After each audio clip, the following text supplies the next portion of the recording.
하나님의 말씀 보겠습니다. 신약 성경 빌립보서 2장 12절에서 18절에 있는 말씀입니다. 신약 성경 빌립보서 2장 12절에서 18절에 있는 말씀, 저와 여러분이 한 절씩 교독하도록 하겠습니다. 그러므로 나의 사랑하는 자들아, 너희가 나 있을 때뿐만 아니라 더욱 지금 나 없을 때에도 항상 복종하여 두렵고 떨림으로 너희 구원을 이루라. 너희 안에 행하시는 이는 하나님이시니 자기의 기쁘신 뜻을 위하여 너희에게 소원을 두고 행하게 하시나니 모든 일을 원망과 시비가 없이 하라. 이는 너희가 흠이 없고 순전하여 어그러지고 거스른 세대 가운데서 하나님의 흠없는 자녀로 세상에서 그들 가운데 빛들로 나타내며 생명의 말씀을 밝혀 나의 다름질이 헛되지 아니하고 수고도 헛되지 아니하므로 그리스도의 날에 내가 자랑할 것이 있게 하려 함이라.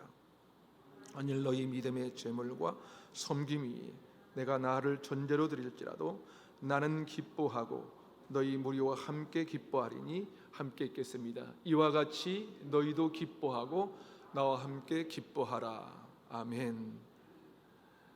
여러분 혹시 연어를 좋아하십니까? 전 연어를 먹는 것은 별로 좋아하지 않지만 이 연어의 속성은 참 좋아합니다. 왜냐하면 이 거센 물결을 거슬러 올라가는 그 속성이 어쩌면 죄악된 세상을 거스르는 우리 그리스도인의 삶과 같아서 좋아합니다. 연어과에 속하는 물고기가 또 종류가 있는데요, 혹시 이 송어를 드셔서 보셨으면 아실 거예요. 빛깔이 연어랑 똑같죠. 자, 송어가 바로 연어과 물고기입니다. 그리고 또 한 가지는 산천어가 연어과에 속한 물고기입니다. 연어는 민물에 태어나서 바다로 나갔다가 다시 민물로 돌아오는데요, 산천어는 바다에 갈 수도 있고 민물에 살 수도 있는데 완전히 민물에만 갇혀 있는 것을 육봉이라고 한답니다. 육봉, 육지 육자에 봉할 봉자라고 육봉이라고 하는데요, 육지에 딱 가둬 있는 채로 민물에만 살다가 생을 마치는 물고기랍니다.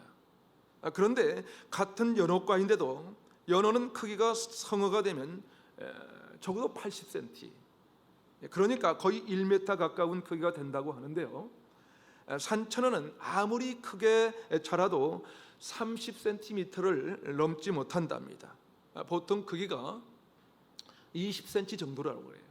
20cm. 왜 그럴까요? 학자들에 의해서 간단한 대답이 나왔는데요, 연어는 먹잇감이 풍부한 바다에 살기 때문에 몸집이 커지는데 먹잇감이 별로 많지 않은 민물에서 자란 산천어는 몸이 그 정도밖에 크지 않는다고 합니다. 그것을 보면서 그런 생각이 들었습니다. 우리도 무엇을 먹느냐에 따라서 우리 인생의 크기가 결정될 수 있다는 생각이 든 것입니다. 다시 말해서 우리가 무엇을 먹는가에 따라서 우리 영혼의 크기가 달라질 수 있다는 생각이 든 것이죠. 그리고 그렇게 성장하는 것이 바로 살아있는 그리스도인, 사도 바울이 얘기하는 구원을 이루는 삶이 아닐까 생각이 든 것입니다. 그렇다면 우리가 어떻게 살아있는 그리스도인의 삶, 그리고 구원을 이루어가며 성장하는 삶을 살 수 있을까요? 첫 번째로 생명의 말씀을 밝혀야 합니다. 생명의 말씀을 밝혀야 된다. 오늘 본문 16절은 이렇게 말씀합니다. 함께 읽어볼까요? 16절 시작. 생명의 말씀을 밝혀 나의 다름질이 헛되지 아니하고 수고도 헛되지 아니하므로 그리스도의 날에 내가 자랑할 것이 있게 하려 함이라. 자, 사도 바울은 뭐라고 했냐면요, 우리가 생명의 말씀을 밝혀야 한다고 말씀합니다. 무슨 말일까요? 여기서 밝힌다, 이 밝힌다라는 단어의 원어적 의미는 꼭 달라붙어 있다, 꼭 달라붙어 있다, 언제나 함께 곁에 두고 있다, 언제나 그곳에 매달려 산다라는 그런 의미입니다. 다시 말해서 그리스도인들은 말씀에 꽉 달라붙어 산다는 것입니다. 말씀을 언제나 함께 곁에 두고 산다는 것이죠. 그런데 성경은 그 말씀을 가르쳐 생명의 말씀이라고 했습니다. 다시 말해서 그 말씀을 먹으면 살 수 있다는 거예요. 하나님의 말씀을 먹어야 우리가 산다는 것입니다. 그러니까 우리 그리스도인들이 살아있는 그리스도인이 되려면, 우리 교회가 살아있는 이 그리스도인의 공동체가 되려면 생명이 되는 말씀을 먹지 않고는 살 수가 없다는 것입니다. 그러니까 생명의 말씀을 밝힐 때만 우리가 살아있는 그리스도인이 된다는 것입니다. 다시 말해서 구원을 이루는 성장하는 이 그리스도의 삶을 살 수 있다는 것입니다. 그러므로 우리가 하나님의 말씀을 받을 때 헛되이 받지 말아야 합니다. 헛되이 받으면 생명이 우리 안에 움직이지 못해서 살아있다는 이름은 가졌지만 실상은 죽은 자나 다름이 없는 것입니다. 말씀을 헛되이 받지 않으려면 지난주에 나눈 것처럼 두렵고 떨림으로 하나님의 말씀을 우리가 받아야 된다는 거예요. 두렵고 떨림으로. 말씀 앞에 두렵고 떨리는 마음이 있을 때 살아있다고 말씀하고 있는 것입니다. 여러분, 살아있는 것만 떨리게 되어 있습니다. 죽은 것은 떨리지 않아요. 살아있지 않으면 아무리 감동적인 이야기를 들어도 꿈쩍하지 않아요. 지난주에 그런 말씀을 나눴는데요, 두렵고 떨림이라는 이 단어가 간형구로 함께 쓰일 때 그 의미는 모든 요구사항을 다 이행할 수는 없지만, 다시 말해서 하나님께서 요구하시는 것을 다 이루어드릴 수는 없지만, 그럼에도 불구하고 주어진 의무와 임무를 다하기 위하여 믿음의 최선을 다할 때 생겨나는 마음이 두렵고 떨리는 마음입니다. 그래요. 우리가 하나님께서 원하시는 것을 다 할 수는 없습니다. 못해요. 누구라도 온전한 그리스도인이 되기란 정말 쉽지가 않습니다. 그럼에도 불구하고 하나님의 말씀이 들려올 때 말씀대로 살아보려고 믿음의 최선을 다할 때 우리 가슴에 전달되는 것이 뭐냐면 두렵고 떨리는 마음이 있는 거예요.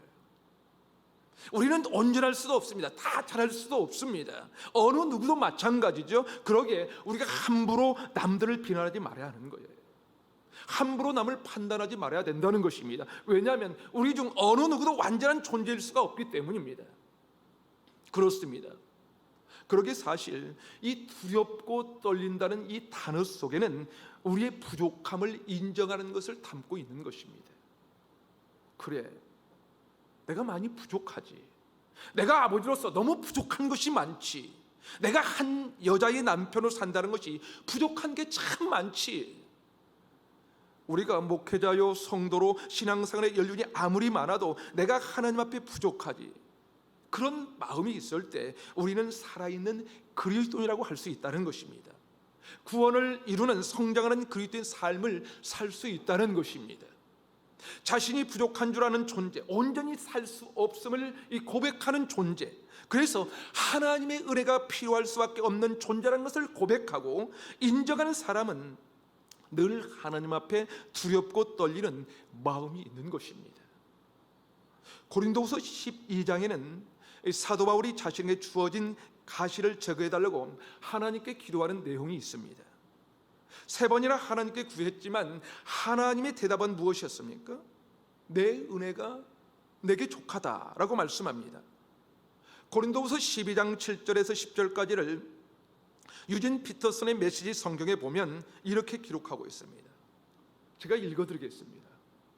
내가 받은 계시들이 엄청나고 또 내가 우쭐거려서 안 되겠기에 주님께서는 나에게 장애를 선물로 주셔서 늘 나의 한계를 절감하도록 하셨습니다. 사도 바울은 이렇게 고백합니다. 자신에게 주어진 가시가 뭐냐 하면, 내가 아무리 엄청난 계시를 받고 엄청난 능력을 행할 수 있다고 해도 나는 부족한 게 참 많다고 하는 한계를 절감하도록 하나님의 자신의 장애라는 가시를 주셨다는 것입니다. 메시지 성경은 이 사도 바울의 고백을 계속해서 이렇게 기록합니다. 사탄의 하수인이 나를 넘어뜨리려고 전력을 다했고 실제로 내 무릎을 꿇게도 했습니다. 무슨 말입니까? 마음에는 원이로 돼 육신이 연약한 존재라는 거예요. 그것을 그대로 사도 바울은 고백하고 있는 것입니다. 그래서 내가 교만하게 다닐 위험에 없게 한 것입니다. 처음에 나는 장애를 선물로 여기지 못하고 그것을 없애달라고 하나님께 간구했습니다. 3번이나 그렇게 했는데 그분께서 이렇게 말씀하십니다. 내 은혜가 내게 족하다. 너에게 필요한 것은 그게 전부다. 왜냐하면 내 능력은 너의 약함 속에서 진가를 늘어나기 때문이다. 나는 그 말씀을 듣자마자 이렇게 된 것을 기쁘게 받아들였습니다. 나는 장애에 집착하는 대신 그것을 선물로 여기며 감사하기 시작했습니다. 그것은 그리스도의 능력이 나의 약함 속에 쇄도에 들어오는 하나의 사건이었습니다. 이제 나는 약점들을 기꺼이 받아들입니다. 나를 낮춰주는 이 약점들, 모욕당함, 재난, 적재 행위 등을 기쁘게 받아들입니다. 나는 그저 그리스도에게 넘겨드릴 뿐입니다. 나는 약하면 약할수록 점점 더 강하게 됩니다. 그렇습니다, 여러분. 사도 바울의 고백처럼 이 두렵고 떨리는 마음으로 살아가는 사람들은 자신의 부족함과 우리의 한계, 우리의 연약함을 인정하는 거예요. 오히려 그것을 주님께 맡겨드림으로써 주님을 의하게 되고 주님을 의지함으로 그리스도의 능력이 우리 안에 쇄도에 들어오는 것을 경험하게 되는 것입니다. 사도 바울은 그것을 주님의 말씀을 통해서 깨닫게 되는 것입니다. 사랑하는 여러분, 우리 모두 말씀을 밝히며 부족함을 인정할 수 있기를 바랍니다. 내가 아무리 잘났고 아무리 지식이 많아도 아무리 경험이 많아도 아무리 신앙생활의 연륜이 오래되었어도 우리의 부족함을 알고 한번 쓰러지면 일어나기 어려운 존재라는 사실을 깨닫는 그것이 바로 두렵고 떨림이라는 마음일 것입니다. 사랑하는 여러분, 살아있는 그리스도인은, 구원을 이루어가며 사는 성도들은요, 하나님 앞에 늘 두렵고 떨림으로 살아있게 만드는 것입니다. 늘 살아있기 위하여 생명의 말씀으로 자신을 씻어가는 사람이에요. 원컨대 우리가 늘 생명의 말씀을 통해서 자신의 약함을 깨닫고 살아있는 그리스도인이라면 구원을 이루어가는 삶으로 더욱 성장하는 저와 여러분이 되시기를 주님의 이름으로 축복합니다.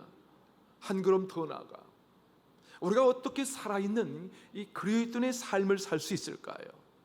다시 말해서 구원을 이루어가는 삶을 살 수 있을까요? 두 번째로 항상 복종하며 구원을 이루어가야 합니다. 항상 복종하여 구원을 이루어가야 한다는 것입니다. 오늘 본문 빌립보서 2장 12절 말씀을 다시 한번 읽겠습니다. 12절 함께 읽습니다. 시작. 그러므로 나의 사랑하는 자들아, 너희가 나 있을 때뿐만 아니라 더욱 지금 나 없을 때에도 항상 복종하여 두렵고 떨림으로 너희 구원을 이루라. 여기에서 두렵고 떨림이라는 단어 앞에 무슨 말이 있습니까? 지금 무슨 말이 있어요? 항상 복종하여, 항상 복종하여 라는 말이 있습니다. 다시 말하면 두렵고 떨리는 마음이 있는 사람은 항상 복종할 수 있다는 것입니다. 하나님의 말씀이 두렵고 떨리는 마음으로 다가오는 사람만이 그 말씀에 복종하려고 한다는 것입니다. 그렇지 않을까요? 하나님의 말씀이 여러분 하나도 두렵지 않다면 누가 그 말씀에 복종하겠어요? 복종하지 않습니다. 하나님의 말씀을 들어도 두렵고 떨리는 마음이 없는데 그 누가 그 말씀에 순종하며 살겠는가 하는 것입니다. 하나님의 가르침과 하나님의 명령과 하나님의 교훈에 대하여 전혀 상관없이 여러분 살아간다면 어찌 그 사람이 그 말씀에 순종하는 삶을 살아갈 수 있을까요? 다시 말해서 하나님의 말씀에 순종하는 마음이 없는데 어찌 그 사람의 마음에 두려움과 떨림이 있겠습니까? 그래서 사도 바울은 고린도전서 9장 27절에 이렇게 얘기합니다. 내가 내 몸을 쳐 복종하게 함은 내가 남에게 전파한 후에 자신이 도리어 버림을 당할까 두려워함이로다.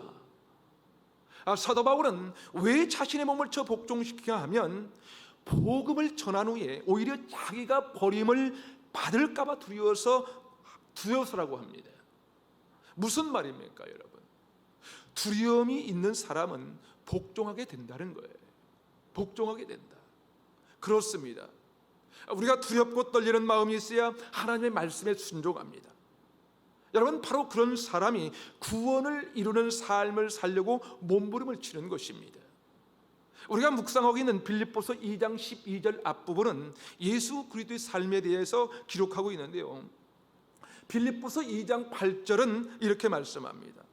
사람의 모양으로 나타나사 자기를 낮추시고 죽기까지 복종하셨으니 곧 십자가에 죽으심이라. 복종하는 그리스도, 복종하는 그리스도, 그것을 말씀하심으로 우리 그리스도인들은 주님을 닮아 복종함으로 구원을 이루어가도록 말씀한 거예요. 그렇다면 여러분, 복종하는 것이 무엇입니까? 여러분, 복종하는 것, 성경은요 복종과 순종을 똑같은 단어를 쓰고 있습니다. 다시 말해서 번역상의 문제이지 두 단어는 똑같은 의미라는 거예요. 그런데 순종하는 것, 다시 말해서 복종이 왜 중요한가? 왜 중요한가? 히브리서를 보면 독특한 표현이 있는데요, 히브리서 11장은 믿음장이라고 하지 않습니까? 자, 그래서 믿음에 관한 이야기, 믿음의 선조들에 관한 이야기를 쭉 기록하고 있는데요, 그 중에 믿음의 조상이라고 하는 이 아브라함에 대하여 히브리서 11장 8절은 이렇게 기록하고 있습니다. 믿음으로 아브라함은 부르심을 받을 때 순종하여 장래의 유업으로 받을 땅에 나아갈새 갈 바를 알지 못하고 나아갔음이에요. 자, 믿음으로 그랬어요.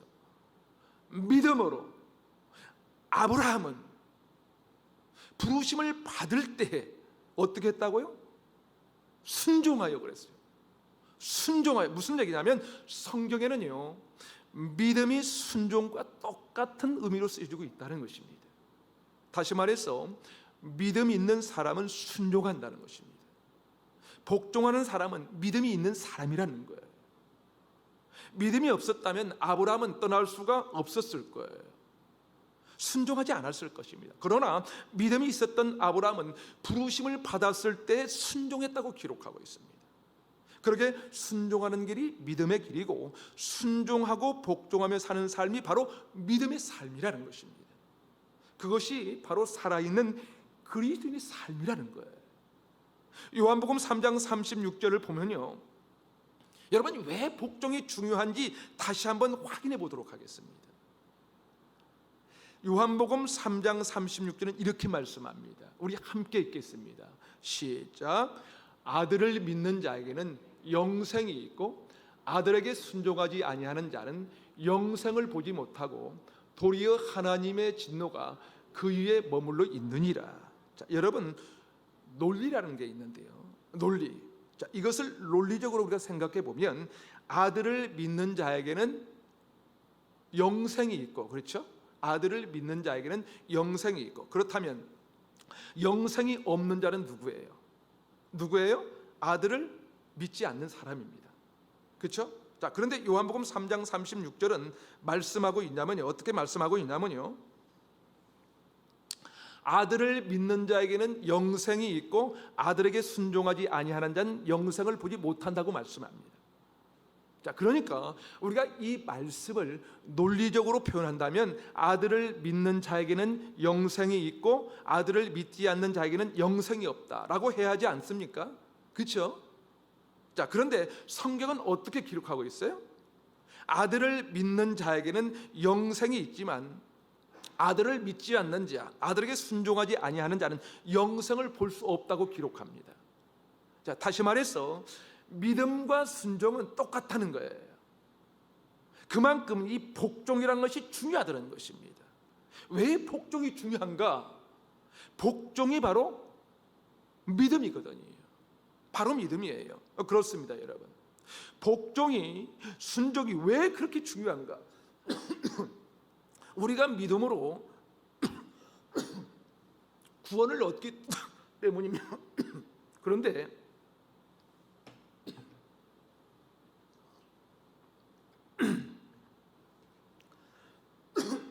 여러분, 복종이, 순종이 왜 그렇게 중요한가? 우리가 믿음으로 구원을 얻기 때문에 그래요. 믿음으로. 그런데 믿음은 무엇과 같다고요? 순종과 믿음은 같은 거예요. 그러니까 믿음을 가지면 영생을 얻는 것입니다. 그러면 믿음이 없으면 영생이 없다고 해야 논리적이죠. 그렇죠? 그런데 순종하지 않으면 영생을 볼 수 없다고 말씀합니다. 그만큼 복종이, 이 순종이 중요하다는 거예요. 참 중요하다. 우리가 하나님의 말씀을 다 이해할 수 없지만 아브라함이 갈 바를 알지 못하였으나 믿음으로 순종한 것처럼 우리도 하나님을 알 수 없고 이해할 수 없지만 말씀대로 순종해 보는 것이 바로 믿음인 거예요. 믿음인 거예요. 그리고 그 믿음으로 구원을 얻는 것입니다. 그러기에 하나님의 능력을 신뢰함으로 믿음의 길을 걷는 것이 바로 순종입니다. 아무것도 알 수 없고 확실한 것이 없지만, 안 될 수도 있지만, 갈 바를 알지 못하지만, 그러나 하나님의 부르심을 받을 때 순종하며 나아가는 거예요. 그러므로 우리 그리스도인들은 복종하는 연습, 이 순종하는 훈련을 잘해야 합니다. 전혀 이해할 수도 없고 말도 안 되는 것 같은데도요, 하나님의 말씀을 따라 가보려고 하는 것입니다. 순종해 보는 거예요. 때로는 내가 원하는 대로 되지 않아도 내가 정말 열심히 최선을 다해서 믿음의 삶을 살아보려고 하면서 그렇게 부르짖어도 응답이 없고 해결의 길이 없는데, 그럼에도 불구하고 순종하며 가는 것입니다. 그래서 우리가 이렇게 기도해야 할 필요가 있습니다. 주님, 저는 모든 것을 주님께 맡겨드립니다. 제 상황이, 제 가정의 형편이, 저의 건강이, 이 자녀의 진로가 더 나아지지 않고 있다 하더라도 하나님은 선하시다는 것을 저는 믿습니다. 이 믿음의 고백이 바로 순종하는 거예요. 이것이 바로 순종하는 거예요. 내가 원하는 대로 안 되고 있지만 하나님의 계획이 선하시니 하나님이 이끄시는 대로 가겠습니다 라고 믿는 거예요. 주님이 나보다 나를 더 잘 아시고 주님이 저보다 훨씬 더 많은 것을 내다보시고 더 멀리 보시니 반드시 선하신 계획대로, 영원한 뜻대로 우리를 이끌어 가실 것을 믿습니다. 이 믿음의 고백을 하는 것입니다. 여러분, 이것이 바로 순종의 삶 아니겠습니까? 사도 바울도 그랬습니다. 사도 바울, 그는 자신의 고통을 제거해달라고 기도했지만 내 은혜가 내게 족하다 말씀하실 때 어떻게 반응했습니까? 어떻게 반응했어요? 네 주님, 더 이상 고집부리지 않겠습니다. 이것이 순종이라는 거예요. 내 뜻대로 안 돼도 복종하는 것이 믿음입니다. 그러기에 성경은 우리에게 복종함으로 구원을 이루어 가라고 말씀합니다. 바로 그것이 살아있는 이 그리스도인의 삶을 살아가는 것입니다.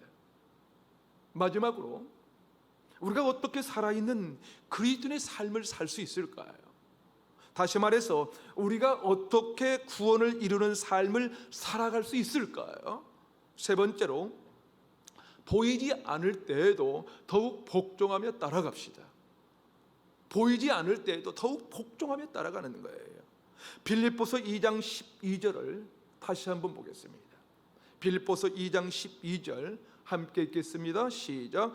그러므로 나의 사랑하는 자들아, 너희가 나 있을 때뿐만 아니라 더욱 지금 나 없을 때에도 항상 복종하여 두렵고 떨림으로 너희 구원을 이루라.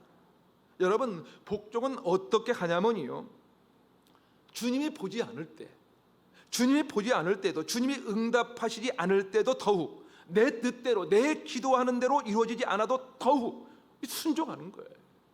여러분, 복종하는 삶은요, 뭔가 보이지 않을 때, 눈이나 우리가 손으로 보거나 만질 수 없을 때, 기도의 응답이 이루어지지 않을 때 더욱 필요한 것이 바로 복종이라는 것입니다.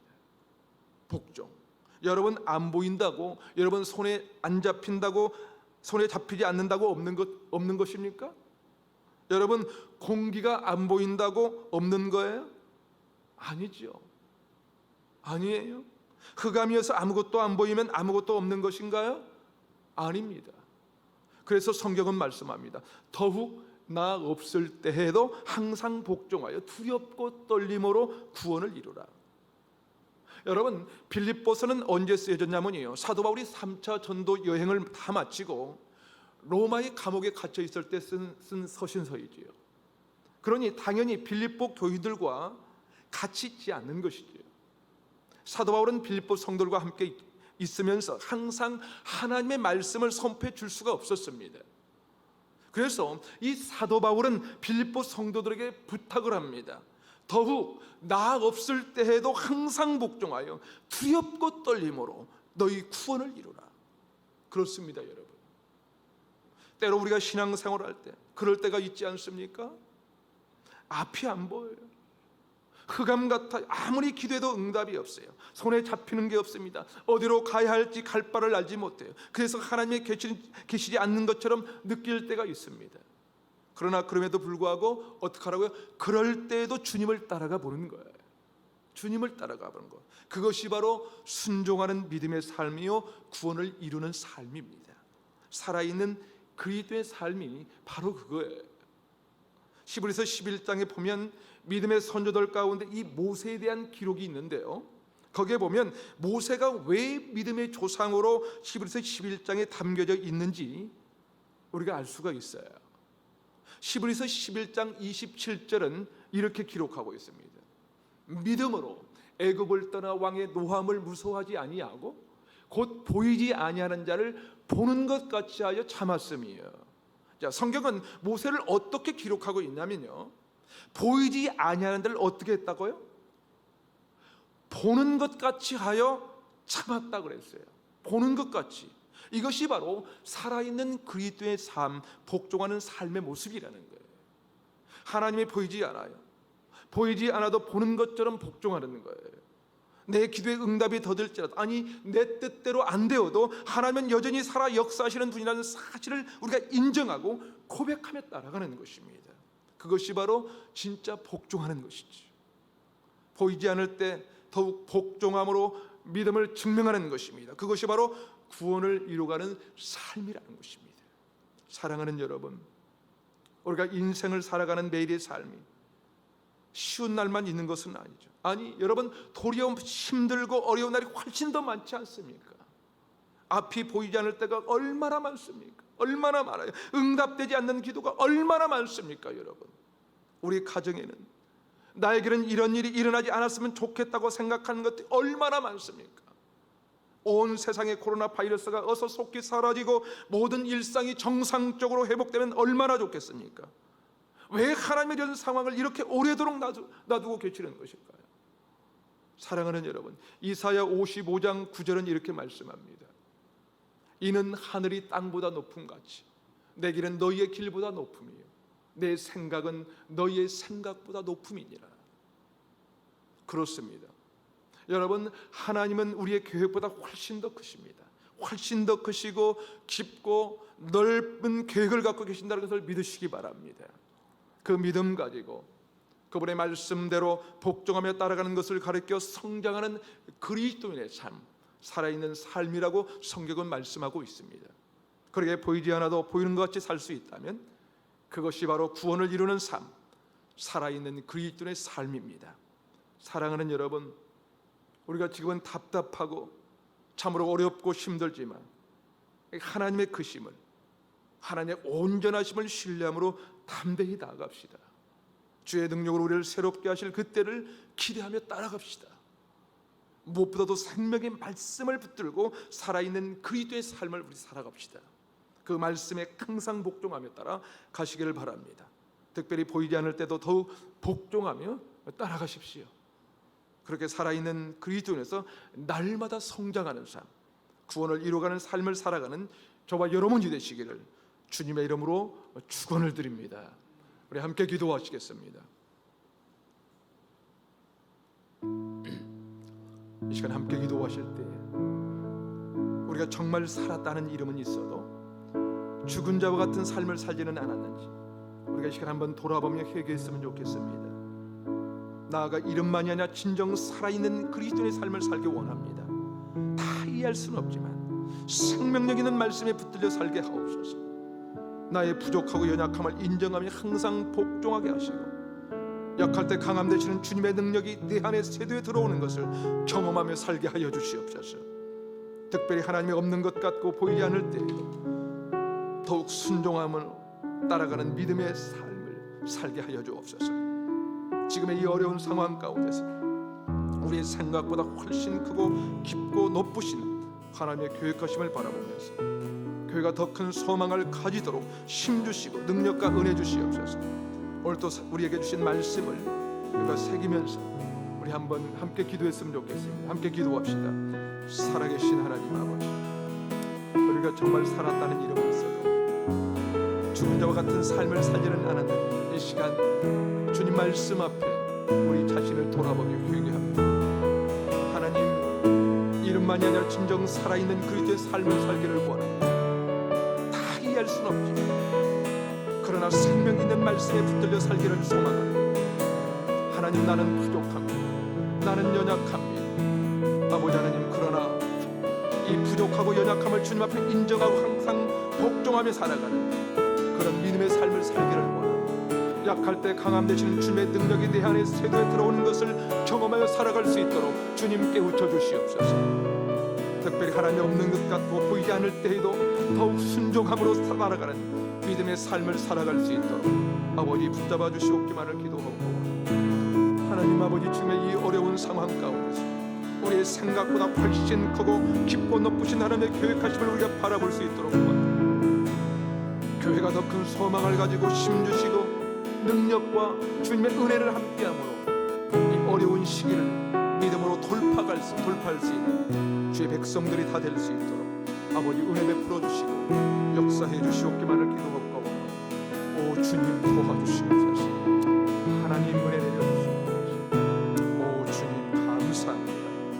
주님 도와주시옵소서.